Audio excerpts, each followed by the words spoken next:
137 करोड़ की आबादी वाला हमारा भारत दुनिया का दूसरा सबसे बड़ा जनसंख्या वाला देश है। इस बड़ी आबादी का एक बड़ा हिस्सा असंगठित क्षेत्र में दिन रात मेहनत करता है। इनकी संख्या 38 करोड़ से भी अधिक है। ये असंगठित श्रमिक मनरेगा कामगार, प्रवासी श्रमिक, street vendor, mid day meal श्रमिक, सिर पर बोझ ढोने वाले, ईंट भट्टा मजदूर, कचरा उठाने वाले, घरेलू कामगार, धोबी, रिक्शा चालक, भूमिहीन और खेतीहर मजदूर, निर्माण, बीड़ी, हथकरघा मजदूर और आशा एवं आंगनबाड़ी कार्यकर्ता आदि हैं। यानी देश अर्थव्यवस्था की एक बड़े हिस्से की जिम्मेदारी इनके कंधों पर है, जिसे ये पूरी कुशलता के साथ निभा रहे हैं। हमें इस बात का गर्व है कि हम एक आर्थिक महाशक्ति बनने जा रहे हैं और इस मकाम को हासिल करने में इनका बहुत बड़ा योगदान है।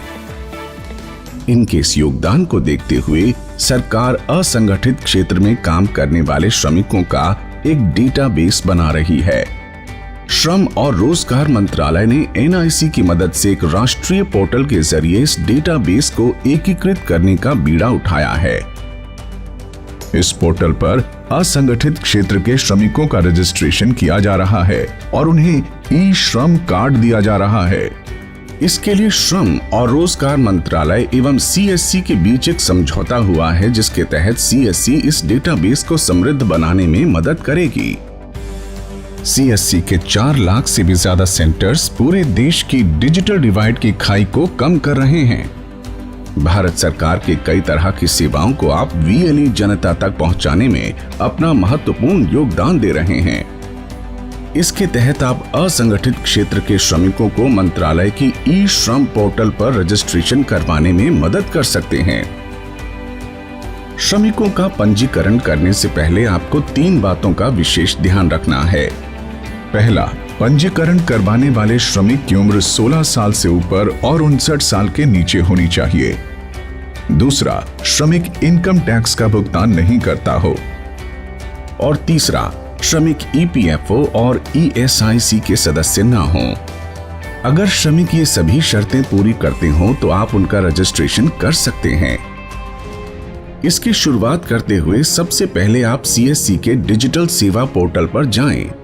लॉगिन करके वहां ई-श्रम सर्विस सर्च करें। यहां आप ई-श्रम के पेज पर रजिस्ट्रेशन थ्रू CSC डिजिटल सेवा पर क्लिक करें।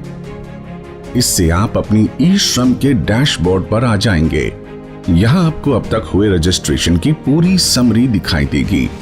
अब श्रमिक को रजिस्ट्रेशन करने के लिए न्यू UW को चुनें। श्रमिक से उनका मोबाइल नंबर पूछें, कैप्चा कोड भरें। अब श्रमिक से पूछें कि क्या वो EPFO या ESIC के सदस्य हैं। उसी अनुसार यहाँ दिए गए विकल्प को चुनें। श्रमिक के न कहने पर ही यहाँ नो ऑप्शन को चुनें। इसके बाद सेंड OTP पर क्लिक करें। श्रमिक के मोबाइल पर एक OTP आएगा, उसे भरकर वैलिडेट करें। वैलिडेट करते ही श्रमिक का आधार नंबर पूछा जाएगा। आप श्रमिक से उनका आधार नंबर लेकर उनकी आधार संख्या भरें। eKYC के लिए आप श्रमिक की फिंगरप्रिंट, आंखों की आइरिस या फिर OTP में से किसी भी एक विकल्प को चुनकर सबमिट करें। यहाँ मान लेते हैं कि आप फिंगरप्रिंट का विकल्प चुनते हैं, तो अब आपको अपने स्कैनर पर श्रमिक की फिंगरप्रिंट लेनी होगी। श्रमिक की फिंगरप्रिंट मैच होते ही आप उसे वैलिडेट करें। इससे आधार में पहले से दर्ज सभी जरूरी बेसिक जानकारी का डेटा अपने आप सिंक हो जाएगा। आपकी स्क्रीन पर श्रमिक की आधार eKYC संबंधी जानकारी दिखाई देगी। इसके बाद इस प्रोसेस के 5 चरण हैं जिन्हें आपको फॉलो करना है। इसमें सबसे पहला पर्सनल इंफॉर्मेशन है। पर्सनल इंफॉर्मेशन पर क्लिक करें और श्रमिक से पूछते हुए सभी जानकारी भरते चलें।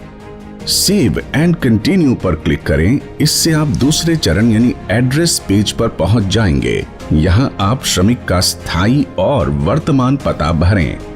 सेव एंड कंटिन्यू पर क्लिक करें। इससे आप तीसरे यानी एजुकेशन और इनकम संबंधी जानकारी वाले पेज पर आ जाएंगे।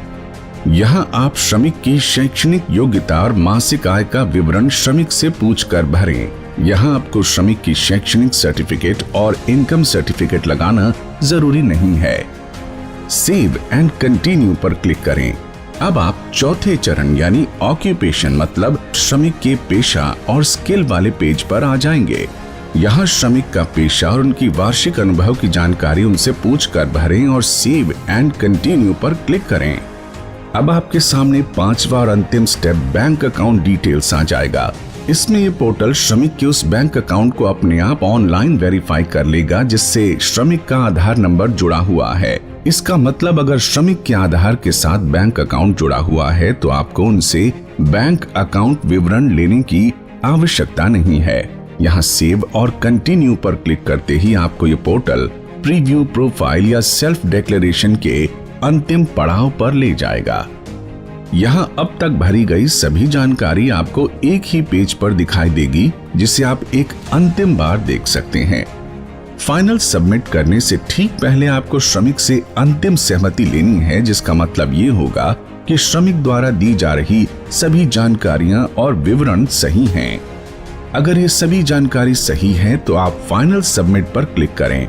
इसे करते ही श्रमिक के मोबाइल पर एक OTP आएगा। आप श्रमिक से इस OTP को लेकर भरें। इसका मतलब श्रमिक ने इस पूरी प्रक्रिया के लिए अपनी सहमति स्वयं दी है। सबमिट करते ही स्क्रीन पर असंगठित श्रमिक का ई-श्रम कार्ड चमक उठेगा। आप इस ई-श्रम कार्ड की एक प्रिंट निकालकर तत्काल श्रमिक को दे दें। इस ई-श्रम कार्ड पर श्रमिक का नाम, उनके पिता का नाम, श्रमिक की जन्म तिथि, जेंडर, व्यवसाय, वर्तमान पता, मोबाइल नंबर और 12 अंकों का खास ई-श्रम नंबर दिखाई देगा। इस पूरी प्रक्रिया में आप श्रमिक संबंधी जानकारी सावधानी पूर्वक भरें। डेटा की एंट्री करने के दौरान किसी भी प्रकार की जल्दबाजी या लापरवाही न करें। आप श्रमिक को ये जरूर बताएं कि ये पूरी सुविधा और ई-श्रम कार्ड एकदम मुफ्त है। साथ ही इस ई-श्रम कार्ड के साथ श्रमिक को 1 साल तक के लिए PM सुरक्षा बीमा योजना का लाभ बिना किसी अतिरिक्त खर्च के मिलेगा।